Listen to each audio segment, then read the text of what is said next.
Welcome to Tinkerbell Community Meeting number 50 on April 12th, 2022. Thank you for your attendance. Your behavior here is governed by the Code of Conduct, which can be found inside the repo linked from tinkerbell.org. And I have notified the Slack channel. I just mentioned recording has started. Do we have any new faces who would like to introduce themselves? Okay, then. It does not appear that we have show and tell, and so we can jump back to it if folks live update the doc to add it later. We can jump straight into topics. Oh, I'm always bad at this one. Quay, key, hua, credentials, QUAY. We have them and are unblocked here. Can we recreate the missing version 1.0.0 tag? Anyone know why it was deleted? Who's this one? And is the answer available on the call?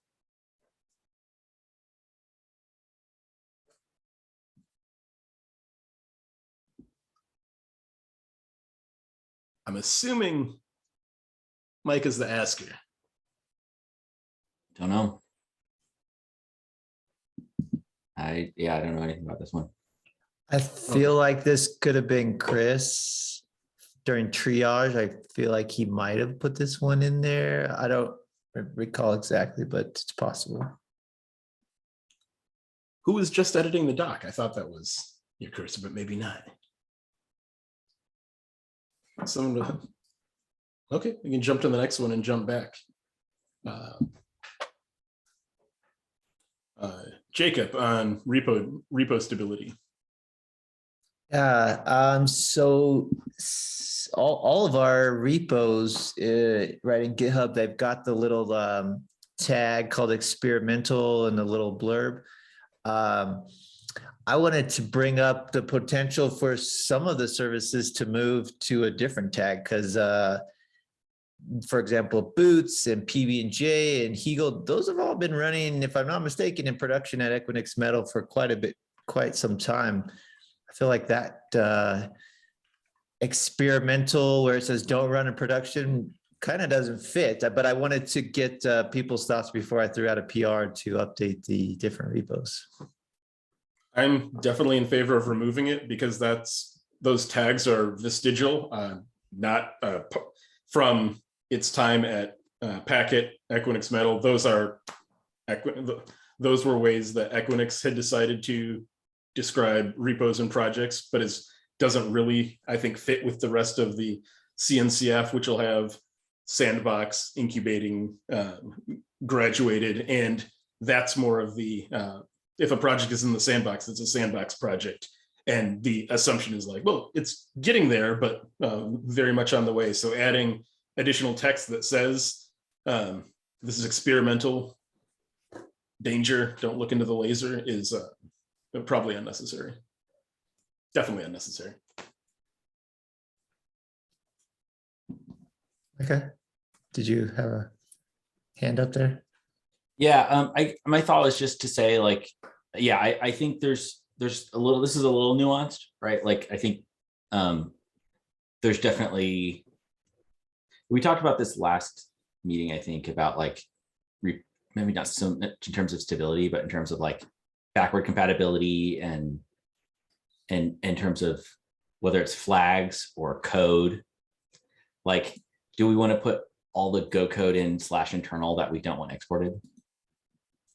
I guess if we're pre V1, it doesn't matter because semantic version, like, maybe doesn't, doesn't apply. But I do, I mean, for just from the AWS side, like we're making a big bet on Tinkerbell and we really like it and we're obviously investing in it. But at the same time, our customers are going to look at Tinkerbell and saying like, this says don't use in production. This is experimental. What are you doing? And so I think we just want to strike the right balance of like, of not encouraging people to play with fire, but also like saying that this is a real thing. This isn't just a toy. Yeah, well, it's also the thing that you're doing. One does not accidentally provision bare metal, and so already well, once you find yourself that far down the rabbit hole of I'm going to try this project, you kind of know that the thing you're doing is not like, oh, you just click and it works. So you don't curl pipe bash bare metal. You wouldn't download a car. Yeah. But yeah, so yeah, again, like sounds like also in favor. So I would go ahead with that PR and remove the old language. Awesome. Cool. Thanks. Will do. Appreciate it. Next topic up, unless K credentials was you, Chris? No? Google Docs history says it was Marcus. Says it was Marcus. Okay, well, I will kick that to I will message Marcus and kick that to next week's then, unless we can get that addressed in the time between. Next up, PB&J controller. I think Micah and Arvind. Yeah, Arvind, go for it. Yeah. So basically, for the PB&J controller, we just wanted to like give a little heads up. I added a little more context to the issue on like saying like kind of the approach that we were siding with. Basically, like after like a little more consideration and thought, I wanted to like put forth the controller approach. That was like the second idea that was discussed. I elaborated very briefly on the issue, like the different constructs that the controller would have, the different objects that it would like reconcile and maintain. So it's like kind of like a heads up that we're gonna like start doing a bunch of PRs. Like me, Micah are like working on certain PRs to like propagate those changes to maybe convert PB&J to controller so it can run in the Kubernetes mode that the Tink stack is moving towards. And yeah, that's basically what we wanted to bring up. And I think Micah, like you wanted to talk about like your initial changes or? Yeah. I mean, I have a branch that I created to just use QBuilder to generate some of this stuff that Arvind's talking about. The idea of PB&J basically, again, being a controller. He described it well in his GitHub issue, but it's just a totally different model than what we have today in PB&J. And I don't know, like we would definitely reuse, I think, some of the like libraries that PB&J uses, but after even just doing out the sort of the scaffolding, I didn't do any of the business logic, but just the scaffolding of setting up some of the API types and stuff. There's almost nothing that's going to be reused. Does it make sense to do a new repo rather than try to make PRs to have a separate binary and build in the same repo with the same make file and stuff versus just doing a new repo with QBuilder that's fresh? I mean, it supports similar functionality, but just in a totally different way, right? We're not standing up a gRPC server. So I just wanted to get some, if anyone here had feedback, we can post this on GitHub too. It just might be easier and just doing something completely new rather than try to meld it into what's there today.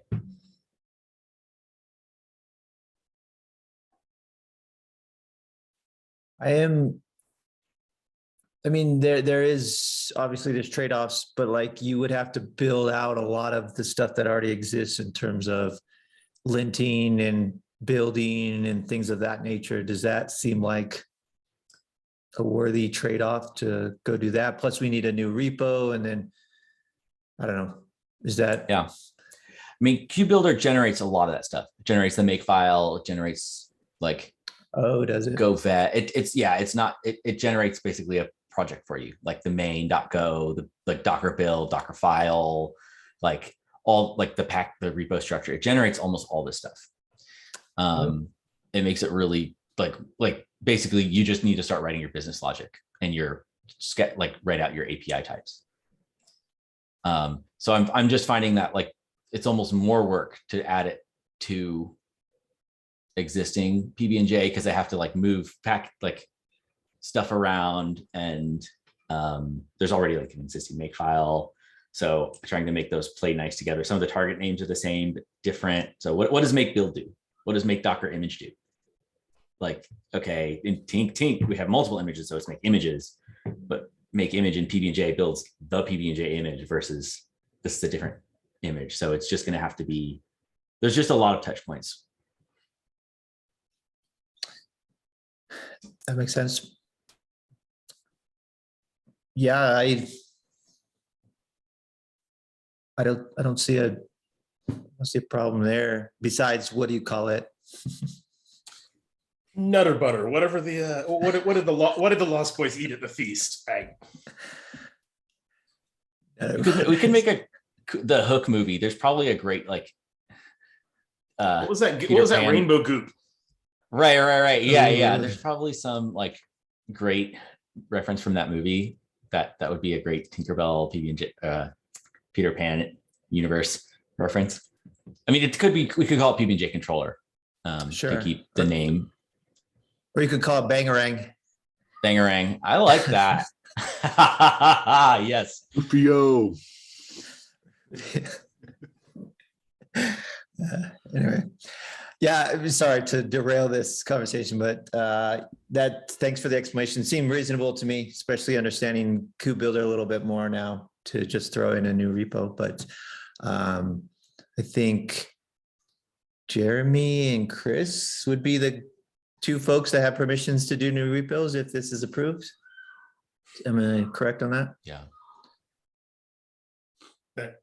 That sounds right. And so new repo seems to make sense, especially if not knowing if they're going to diverge or and that's, I suppose, something that's already happened in the project when you have like the difference between like Hook and OC or Right. If there's the point of having each of them as individual pieces is to assemble what works for you. Yeah, we can either let that run a little bit longer or start a new repo. I'm not hugely on either side, but yeah, willing to go either way. Cool. I'll make an issue. I mean, Arvin, tell me what you think. I want to hear that first. I'm fine with either way. So I was just thinking about the same things like what Jake was saying. Like, is there some like small things that we can reuse or not, and also like what complications it would add to like get that repo started and ready? Like if there's like a bigger process behind that for the like the sake of time and stuff. I think, I mean, if we're pressed for time, I think having just a personal repo in someone's account just to get some things started, and we can make an initial PR, like make an initial commit, empty commit on a new repo and make a PR, just cherry picking or whatever, all the stuff that we work in progress on a separate repo. I don't know that we have to block on the repo creation. Like we still don't want to make that take a long time, but I think we can still get some work done in a different repo. Okay, yeah, that totally makes sense. So in that case, like then we can like remodel it, like you're saying, to exactly to what we want, and like limited to just doing like Kubernetes operations and structure the code in a similar way. Because I think a lot of the current logic is kind of using those tasks and stuff in PB&J makes everything like threaded, like using Go routines, and controllers are already threaded in a way so that like might not work completely together, like best together. So I do agree, like we could rewrite it exactly how we want and make sense to like. Cool. My only concern was to like how that would get started. I'll make an issue on the Tinkerbell org repo. Just kind of outlining this, like what we've talked through. Yeah. Just for outside, so people don't have to either have attend this meeting or watch the recording. And I'll put something in the channel. Sounds good. Thank you. On the agenda, looks like that is the last for our topics, items for discussion. I was just going to say on Quay, I think one of the issues was we weren't sure who had the credentials to the Quay repo. I think that was the major issue, if I remember from the triage meeting last week. We couldn't actually troubleshoot it because no one could log in. So do we know who has that to be able to actually try and recover the 1.0 tag? No, but I can put that on my list to dig into because I think historically we are the Certainly Yeah. something Marcus was looking into. Yeah, I mean, I'm assuming that's what it was about and why it ended up on this this agenda, was to try and continue to cast the net to more people of like, who knows where this is? Please tell us.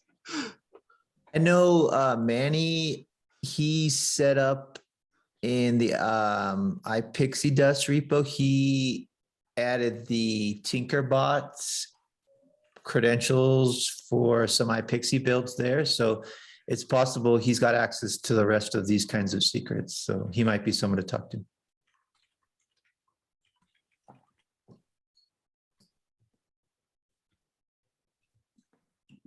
All right, we'll check in with Manny. If no further last minute topics, we can look at tags to discuss. Oh, sorry, one real quick topic, if that's all right. Yeah, go for it. Is there any plans, Equinix Metal side, to do any KubeCon EU stuff? Yes. So there will be a series of Equinix Metal folks headed to KubeCon EU in, I guess, next month. That is already. And plans still coming together. But what are you most interested in? Well, I'm ended up going to be there, so I wanted to, I don't know if there's like a Tinkerbell booth or something, like I'd love to come in and just talk to people or whatever, but or I don't know, hand out stickers or I don't know, just help talk about Tinkerbell if that's available. If not, that's fine too, but just curious because I did just book travel and whatnot to go. Yeah, I will connect you to the event folks who have a bit more going on there. I don't believe there will be a proper Tinkerbell booth. I know there will be an Equinix one there, but Okay. that could be a jumping off base, or also have interest in organizing either a meetup or a time to break off and get back together in person, which would be fantastic. Also noting, not KubeCon EU, but North America CFP is open. We should, I'll make this blast in other places than just this call, but I think at least one Tinkerbell talk would be awesome. / I like your idea, Jacob, of having, I don't know if there'd be a booth, but like there's all kinds of like meet the contributors meetings for different projects. So some kind of Tinkerbell something would be really cool. Is that, I don't know if it's is too that- late for EU, but for NA, that'd be awesome. Okay. Yeah, I was going to ask, do you know you have to like sign up for a specific time? I know a couple years back, they just had like an area and you just stood at a table. Is that kind of what you were referencing? Right. Yeah. Okay. Yeah. Talks would be awesome, but yes. Right. I think, isn't there like a minimum requirement of stickers? If you stand at one of those tables, like you kind of got to pass out stickers, otherwise you'll get booed out of the room or something like that. Something like that. Yeah. Okay.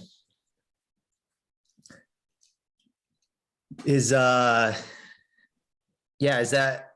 anyway, I guess I'll just talk to Jeremy if you don't mind. If you want to connect me, I can talk to folks about that because I'd love to just stand and talk and I don't know, put something on my shirt or something. I don't know. It'd be nice to get some Tinkerbell presence felt out there a little bit. So So stickers and shirts too. Not just Jacob, but if anyone on or if anyone watching the call, you can hit us in Slack and we can get a Tinkerbell shirt on your torso.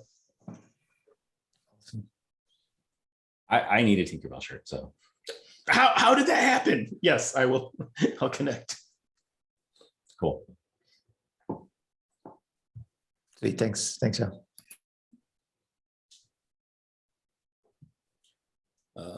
Looks like the item to discuss that's fresh comes from Jacob.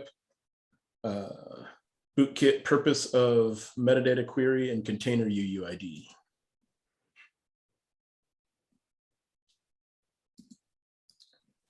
Yeah, this is just me going through some of the bootkit code base. I did CC Dan. I believe he wrote that, but I know he's off busy with new and exciting things. But anybody else have any? I guess the real quick TLDR here is that there's a whole section in bootkit where it reaches out to the metadata server just to grab this ID, which we already have from the worker. I don't know if at one point maybe it wasn't the same. And so there was some need, but then I also looked into like Tink worker and the environment variable there that's being used to set that ID from the metadata, it's not being used that I can tell. So there's a whole section of code where it's doing some network calls that seem unneeded, but I wanted to get some feedback, or I don't know if anybody else had comments before I PR just like ripping it out, but sounds like maybe nobody knows on the call. That I'm not sure of. It's possible it's something that was used internally or historically, but Okay. I'm not sure of. Okay. All right. Yep. I'll could probably take the triage discussion label off, I guess, and maybe just wait for Dan or something. I'm okay with that. Do we know? I think Marcus was going to reach out to Dan. Have any of you else reached out to Dan? He hasn't responded to the governance ticket I opened about being a maintainer or anything like that. Does anybody know his status by chance? If he's like going to be too busy or does want to be involved, but partially, or anybody know any info on that? Because he is a maintainer of quite a few things. So I can prod him. okay. Thanks. Appreciate that.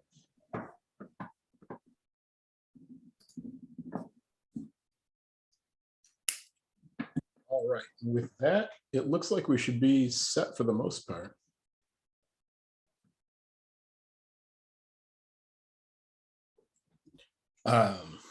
If you're watching or here, you are welcome to attend Triage Party 12+7. It'll be April 19th at the same time as this call is on the same Zoom, accessible from the Tinkerbell contributors meeting Google Doc. And anything anyone else on the call would like to add before we send it out? If not, wonderful to see you. Happy Tuesday, and we'll catch you at the next one. Bye for now. Yeah.